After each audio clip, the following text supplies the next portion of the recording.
Welcome back to Theory Notes, guys. These are mini sessions with me. I hope you guys have your tissue ready. Oh, because it's going to be an emotional lesson. It's the Prelude in E minor, Opus 28, number 4 by Frédéric Chopin. So Chopin takes us on an emotional roller coaster ride in only 25 bars of music. Yes, 25 only. There are 3 key factors to making this heart-wrenching. One is rubato, really the play with time, right? 2, dynamics, of course, the loud and the soft throughout the song. And then 3, clean left-hand chord changes, okay? So say no to sloppy chord changes. No. All right. So let's run down the left hand first, because really that's the core of our work for today. The left hand, I'm going to separate it into families based on where our thumb is moving.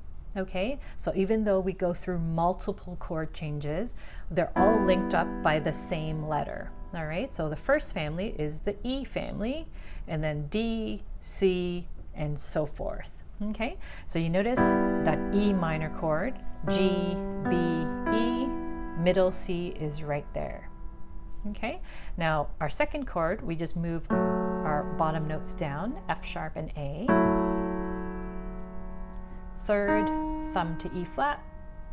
Fourth, pinky to F. Okay, so first, second, third, and fourth. Now, I don't know if you notice, all the sounds were going down. All right, so if I summarize the thumb, eventually we're going to make it down to A.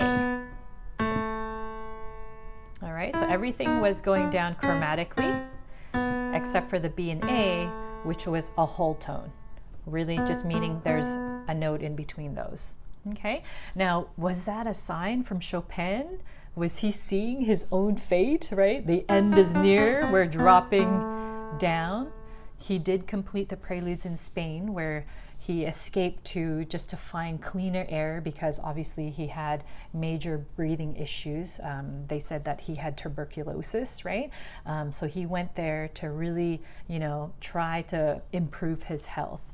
Okay, history tangent complete. Let's go back to the E family. So your first one you play 8 times, the other 3 4 times.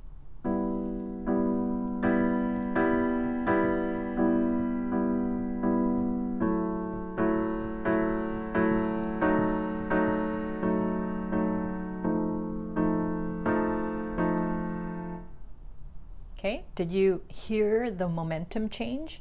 And also dynamically, I was focusing towards something, right? So the third beat, we are going to get louder and faster, and then pull back softer.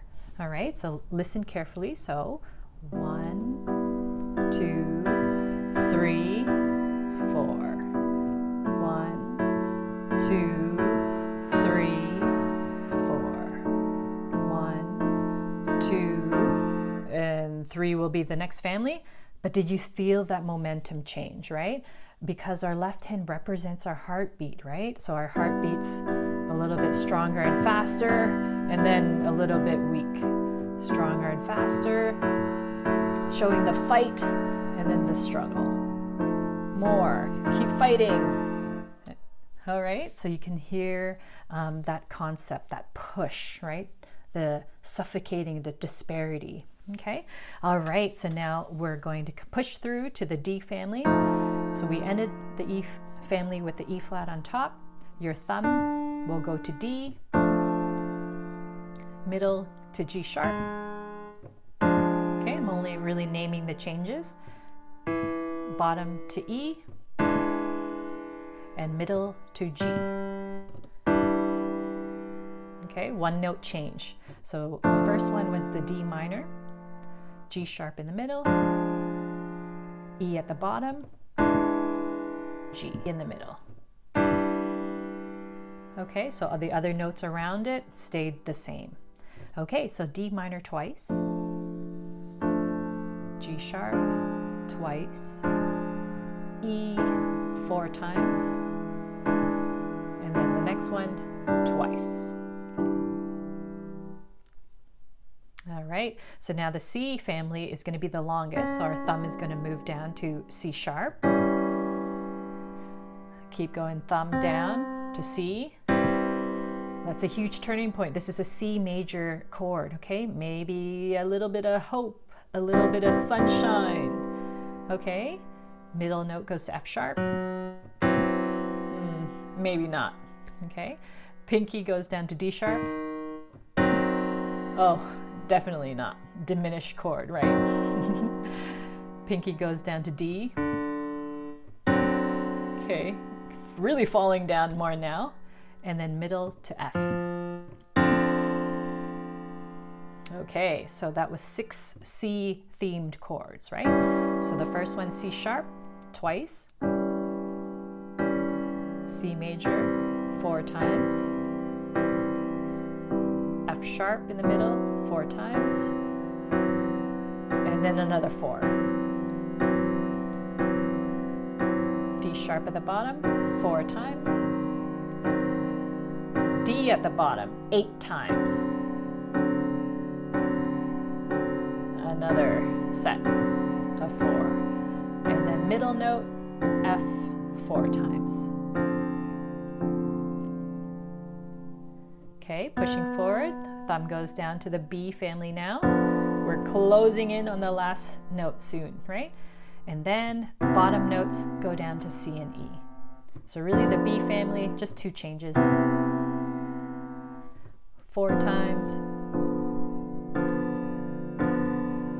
2 times.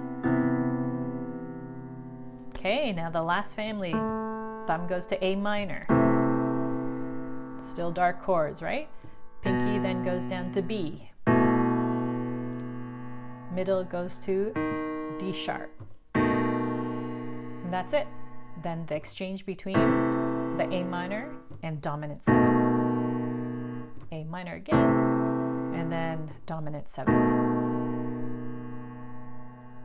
Okay, so the A minor 6 times. 1, 2, 3, 4, 5. Change to the B at the bottom, twice.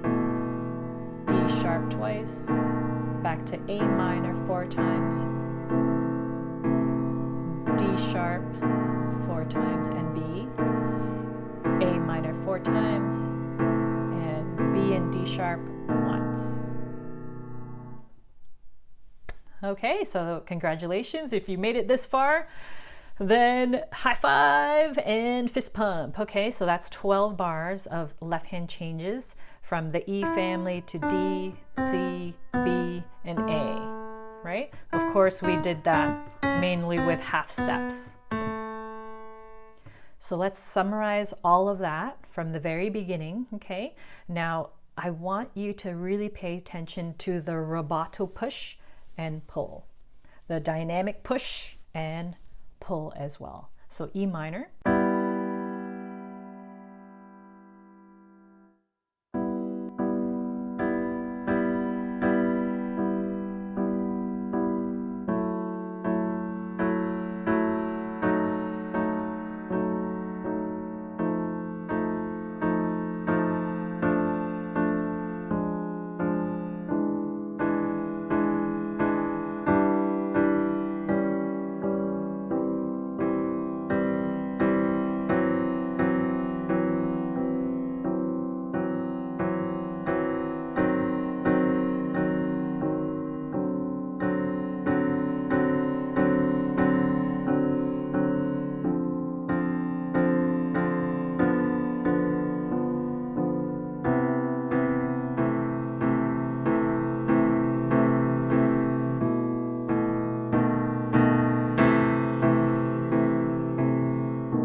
Okay, now I just wanted to cover one last point, clean left hand chord changes. It's not as easy as it looks, right? You gotta really shape your hand. So if you notice my 3 fingers, if I push it, you can't really push them anywhere, okay? If your hands are sloppy and I can move the fingers, that's not the hold that we want. Okay, so we want a slightly firmer hold with our left hand so our chords can come out. And you notice when I changed, I didn't have much air time between them, right? So I didn't really not all jumpy for all the chords. It was basically coddling the notes. So when you go down and then when you go up, you kind of follow the notes going up and then going down again and then following it up very carefully. So I'm really not kind of budging from the notes, okay? Now look at my hand. I'm not really moving anywhere. Okay, even when I change, I try to really stay close to prevent any sloppy changes. So we don't want this. Okay, remember in the beginning, no to sloppy chord changes. And like I said, it'll take time to kind of get used to this concept, because most of the time when we play chords, we're kind of freely changing them without really thinking about it, right? But in this song, since the left hand is really, the hand that's more challenging because it changes more, you got to really, really work on this concept. Okay? Try not to have air time basically when you play the chords.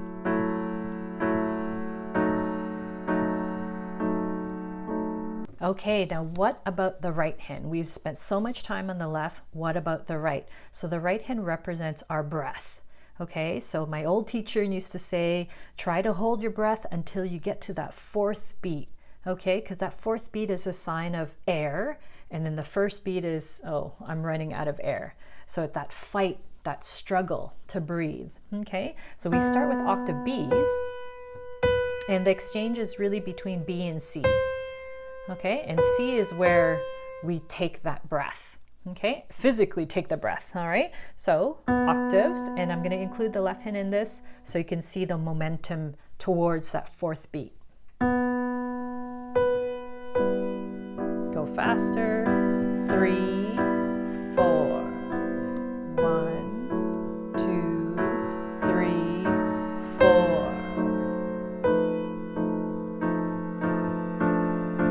Fight, too weak.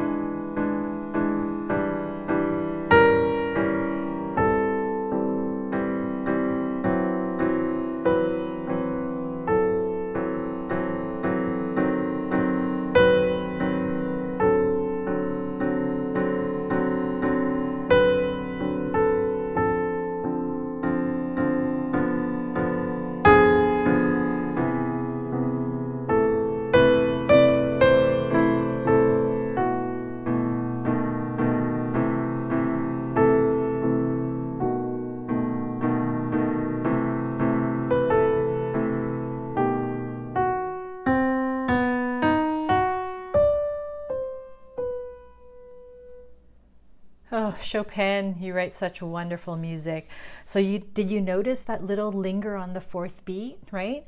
And then between bars 8 and 10, there was that first very long melodic line. The G sharp comes in really kind of surprisingly, right, on that fourth beat, and then a lovely melody after. Okay, so continue with the line. And then the second melodic idea.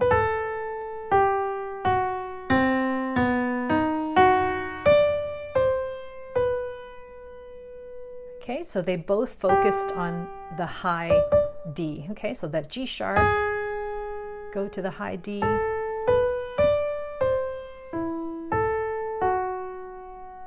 Okay, so the A and F sharp, and then the last melodic. Focus towards the high D. Okay, and if you notice when I run the melodies as well, I'm not jumping around with my right hand. Okay, we want to be extremely smooth. Okay, so that's why sometimes the fingering is a little bit wacky, because we want to continue that line without breaking in between. Okay, so that last one. Reach for the D, reach for it. Okay, don't break the line. So basically don't do this. Hop, hop. Because that doesn't sound good. Okay? All right, so now, did you hear the struggle throughout, right? So struggle, but hope, you know, the fight, acceptance, like I said, emotional roller coaster, right? Please practice it in sections, right? Like I said, the E family, D family, and so forth. It'll kind of organize your mind a little bit, and then it won't seem so overwhelming. All right, and then also experiment what pace you like. Sometimes people like a slower pace.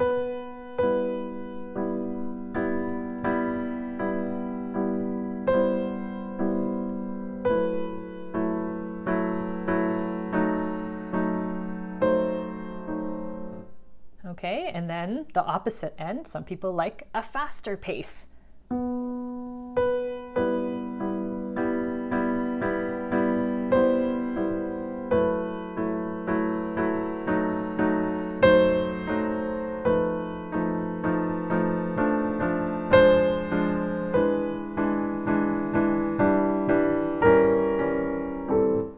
Okay, so you're the player.